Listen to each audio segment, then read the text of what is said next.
Hey, what's up, everybody? Video 44 coming at you with another video. All right, so somehow we got to try to prepare for a Clipper game tonight. The Lakers play the Clippers at 7 p.m. Pacific, 10 p.m. Eastern. And, of course, we've made the trade for Luka to Don. I'm fresh off watching the introductory presser. I had a reaction to it. And now we gotta prepare for a game, man. We got a game tonight. So I did homework on the Clippers as I always do. The circumstances involving the trade deadline just, not going to stop me from doing what it is that we need to do to prepare our team, whatever that team looks like tonight. Of course, you got to talk about the history of the Clippers as it pertains to the last 5 games, which is what we often try to do here. And they're coming off a loss against the Toronto Raptors.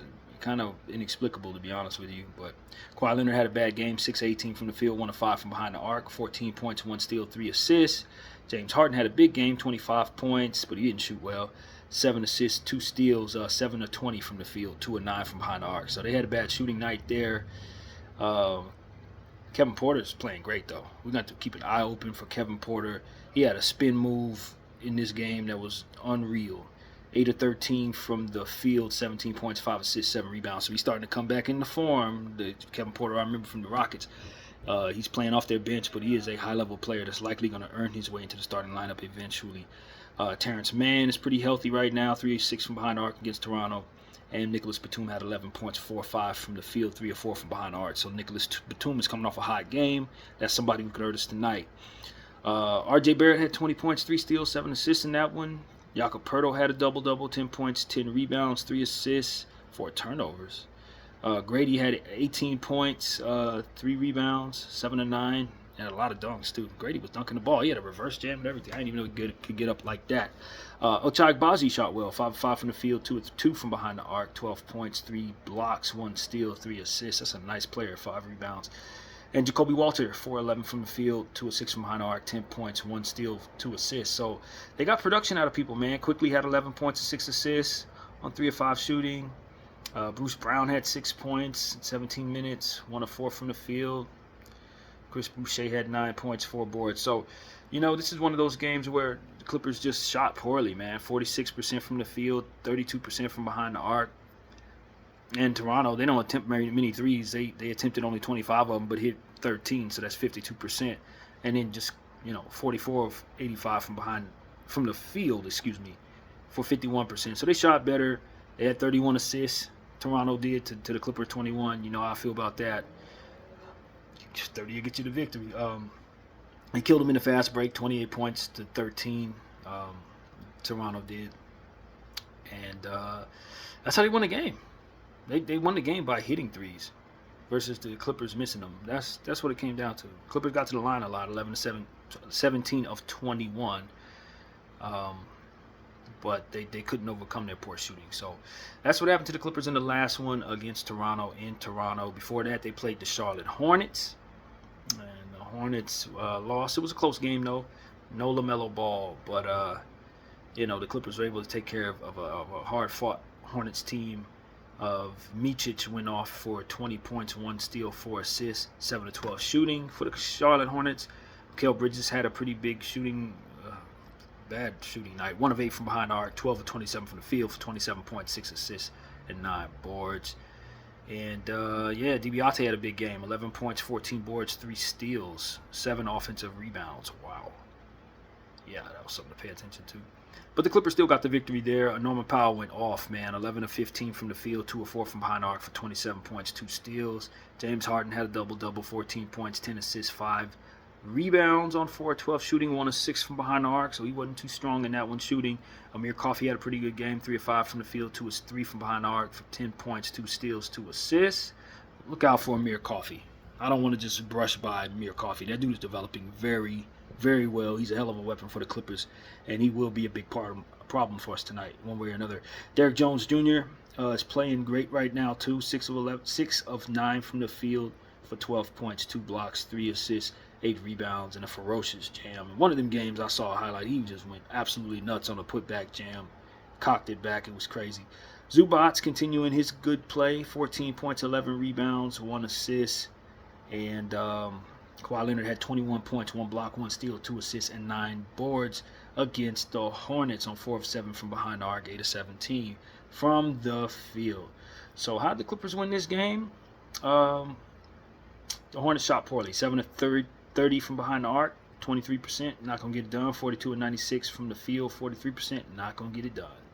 Meanwhile, the Clippers shot 44 of 81 for 54% from the field and 11 of 28 for 39% from the three. So they shot better. Missed 7 free throws, did the Clippers, 13 of 20. Hopefully they do that tonight. They won the boards there, 45 to 42. The Clippers did.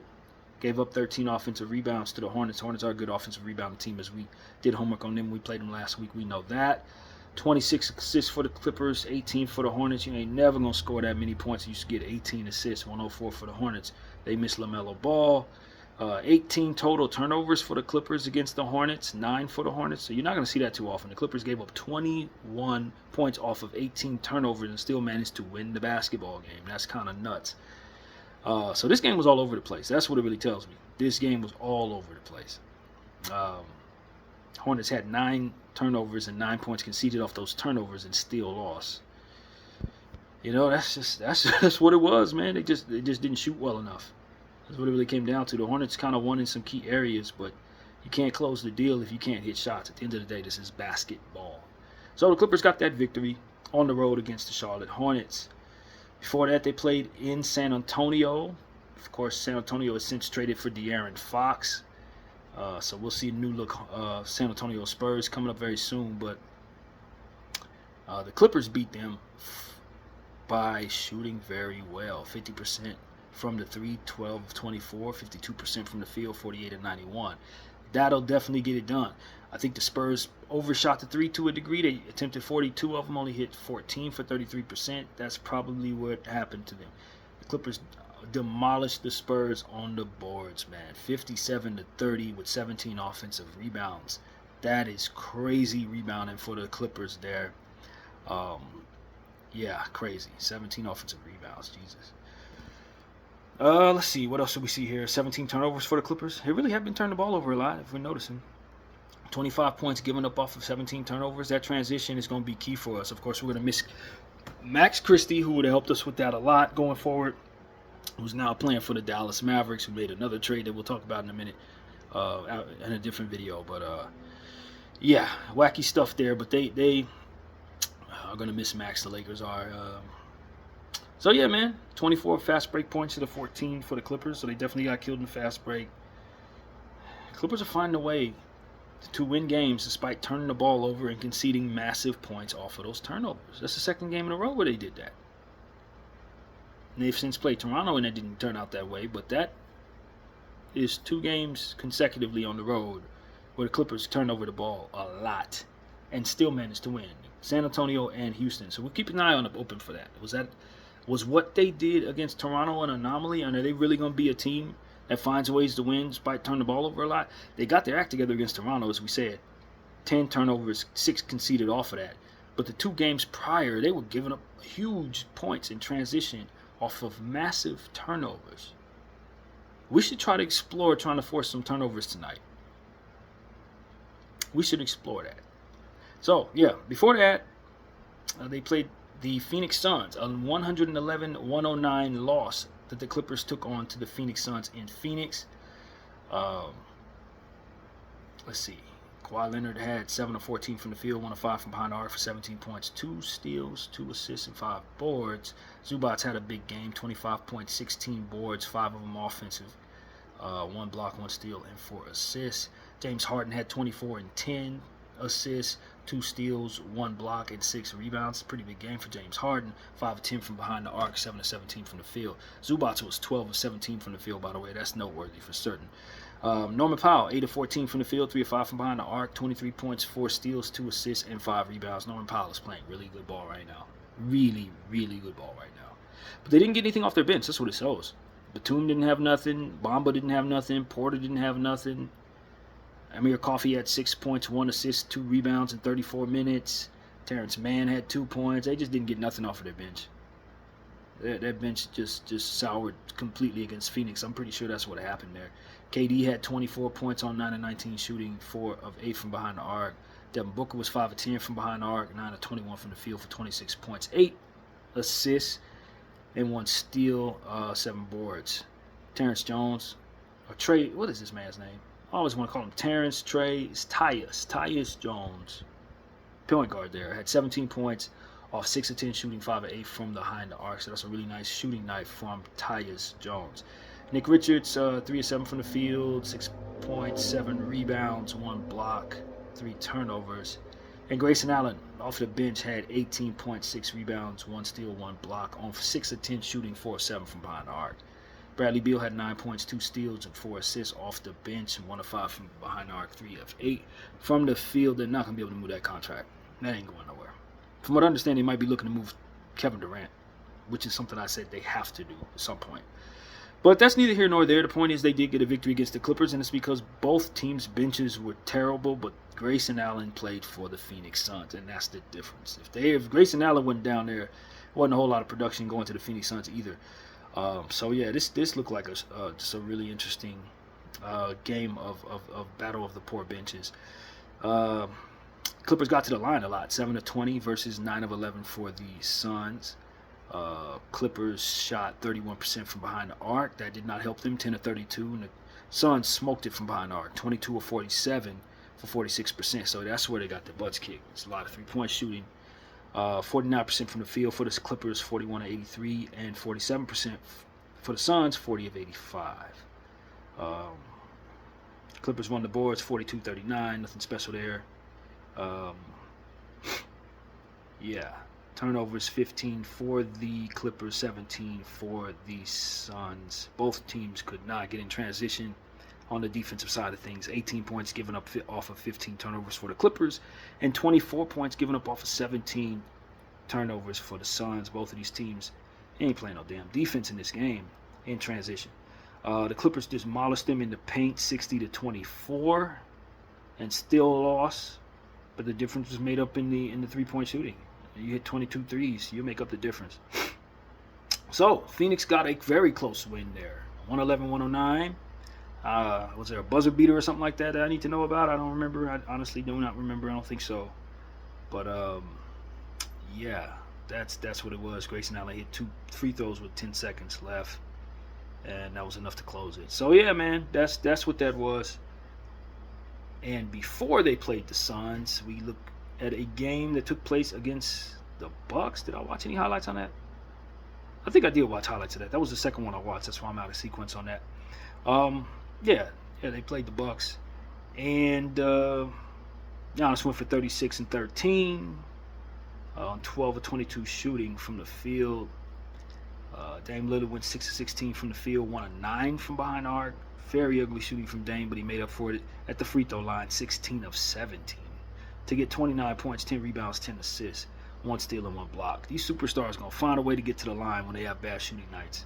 It's a consistent thing that I see a lot. The refs will bail them out. Gary Trent had a good game off the bench for the Bucks. 7 of 11 from the field, 5 of 9 from the 3, 19 points, 2 assists, 2 boards. That's a pretty good shooting night there. And he was pretty much the only person that did anything for the Bucks off the bench, which is why I think the bench is so important when you're looking at these Clipper games. These last couple of games, teams ain't doing well. They're not winning. He was literally the only person that did anything off of the bench. That is absolutely insane. Smith, the rookie, had 2 points off the bench. Other than that, it was Gary Trent, and that's it for Milwaukee. That's it. Wow. The Clippers, on the other hand, had 18 points from Kawhi Leonard, 4 assists on 8 of 17 shooting, 2 of 7 from behind the arc. James Harden was 12 of 24 from the field, 4 of 10 from behind the arc, 12 of 12 from the free throw line. Keep him off the free throw line. 40 points, 9 assists, and 5 rebounds for James Harden. And 33 points for Norman Powell, 2 blocks. How do you let Norman Powell get 2 blocks? And 6 assists on 11 of 23 shooting from the field, 3 of 8 from behind the arc. So yeah, we don't want James Harden having one of them Renaissance nights against us. Not like this. 40 points? Nah. Amir Coffey had 9 points off the bench. Porter had 8 points off the bench, 3 steals, 3 assists, and 8 rebounds. Coffey also had 2 steals to go along with his line. So that was the situation there. You let James Harden go off for 40 points. It ain't hard to tell how you lost. That's what it was. Yeah, they let's see what's going on with the turnovers. Clippers did not turn the ball over very much in this one. Only 7 turnovers, 8 points conceded off of those turnovers. So that's really good. And the Milwaukee Bucks had 13 turnovers, 23 points off of turnovers. So that tells me that some of them turnovers turn into transition threes, likely for James Harden. You do not want that tonight, LA. No. So yeah, 24 assists to 19 from the Clippers. Clippers still won with 19 assists. That's James Harden off the dribble. That's exactly what that is. 40 points in the paint for the Bucks, 58 points in the paint for the Clippers. So they definitely killed them in the inside as Zubats. And the Clippers did not miss a single free throw, 28 of 28. Even though the Bucks got there more, 30 of 34, 88%. That's Dame right there. But at the end of the day, you got James Harden going off for 40 points. You're gonna lose, Milwaukee. You're gonna lose. So the Clippers took care of business there. And that's about as far as the highlights I watched. So, yeah, the Clippers are, back and forth a little bit. They won 3 of their last 5 games. Losing to Toronto, I'm sure, doesn't feel too good to them because it dropped them in the standings behind us by a full game. It's going to be tough for us to compete with them. Obviously, Luka's still out, still, quote-unquote. But he's going to be out until probably next Monday or something like that, I think is when they want to give him his debut.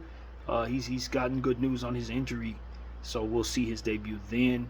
Of course, we lost Max Christie in this trade. Anthony Davis obviously was going to be out anyway tonight, but he's now a Dallas Maverick as well, as everyone knows. So I think we're gonna miss Max Christie in a million ways because he was one of our best point of attack defenders, one of our most lengthy, athletic people. Played him 34 minutes a game. He could guard the best player. He was driving at the rim. I mean, he's coming off one of his best games against the Knicks. Seeing him go is miserable, absolutely miserable, if I'm being completely honest with you. Because I think we need him more now with this unit than we did when we had Anthony. So I don't know how we compete tonight necessarily with what we're going to be suiting up. But I did think it would be consistent of me to do homework on this Clipper team that just beat us about a week ago before our road trip and really outclassed us pretty bad. They really did. But at the same time, we're so excited about the trade we just made. We just introduced a next Hall of Famer, likely somebody we're going to put up in the rafters if all things are equal. Maybe even a statue. I wouldn't rule that out at all. So, this is an exciting time for Laker Nation. We'll watch this game. We want to remain up in the standings, but it's going to be very difficult for us to do so, I think, while we have players out, while we're still trying to build this team around our newfound superstar and live without the rim protection that Anthony Davis and the point of attack defense that Max Christie provided. So I think it's going to be a little tough early within the next couple of weeks trying to figure things out, especially if we don't make a trade for a center.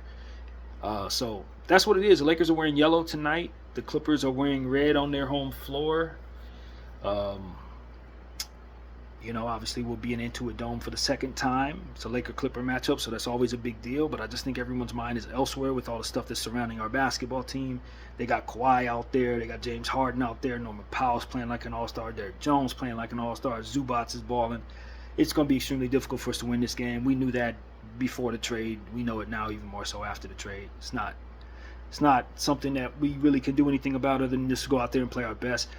Luka's obviously out with a game-time decision. It seems so weird to see him on the injury report for the Lakers. That is insane. LeBron James, a game-time decision with a foot. Maxi Kleber is going to be out for another 2 months. And they said they'll reevaluate him in 8 weeks to see what is possible in regards to returning to the NBA this year. I don't know what the Lakers are going to do with Maxi Kleber. I think it would be probably wise for us to move him right now if it's possible. I know he has another year on his deal, so it may not be possible. But I think that roster spot is extremely important. I think we should move him if we can immediately.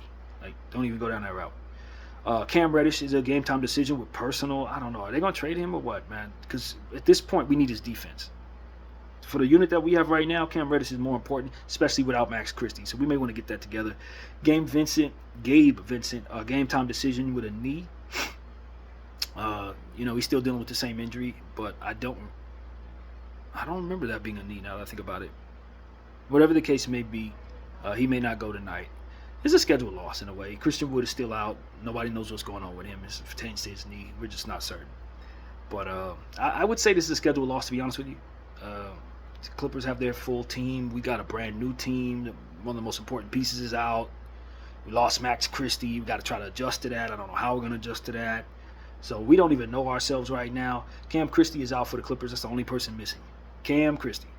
So it's like they're fully healthy. They should take care of business. This is a very important game for the Clippers in regards to the standings, given that they're a full game behind us. They're coming off a loss against Toronto. They're coming back home from a road trip. All of this is pointing toward the Lakers probably not being able to compete tonight. But, I said the same thing about the Knicks game. We beat them, right? Who knows, man? But one thing's for certain, our team is obviously distracted because we got Luka Doncic coming in, man, and that's a good problem to have, to say the least. So right now, we just got to weather the storm, run this basketball game, stay as healthy as possible. I wouldn't be mad at LeBron James for sitting this game if we're going to have a scheduled loss. I don't need him going out there risking an injury.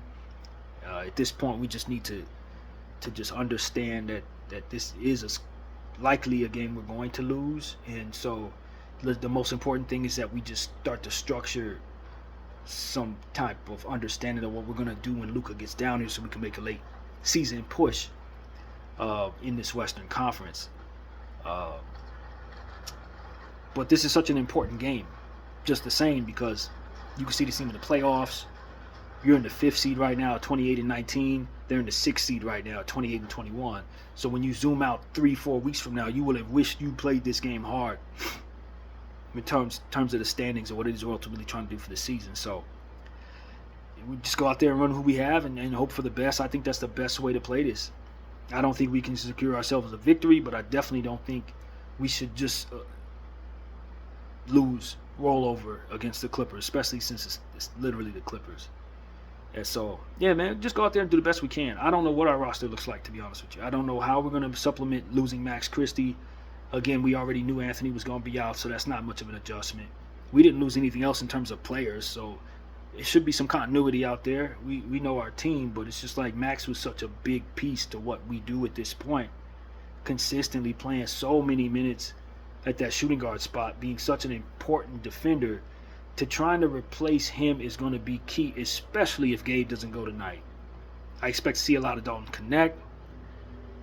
I expect to see some Dorian Finney-Smith. Austin Reeves is obviously massive tonight. His role is huge for this game. Rui Hachimura, we need to continue to feed him. We fed him a lot in the last game against the Knicks, and it worked out. That Knicks game feel like it happened 3 weeks ago, by the way. It really, that feel like that was a very long time ago, since we've had so much happen in such a small amount of time. But Jackson Hayes had a pretty good game in that one. Bron had a triple-double. So, we were really proud of that Knicks performance, and we're going to miss the guys we traded away, man. Anthony Davis and Max Christie, nothing but love for those fellas. Thank you for everything. I can't sum it all up in this video right here, but we certainly are going to miss those guys, man. But we're entering the Luka era, and now we have to make sure that we're smart about how we operate in regards to incorporating him, weathering the storm over the next 3 games while we are so short-handed, probably making a trade to try to get ourselves a center and maybe even another guard to try to help us with defense, and just trying to measure out who we're going to be from here on out as a unit, because right now all of that's up in the air. We just don't know, and it's too early to tell.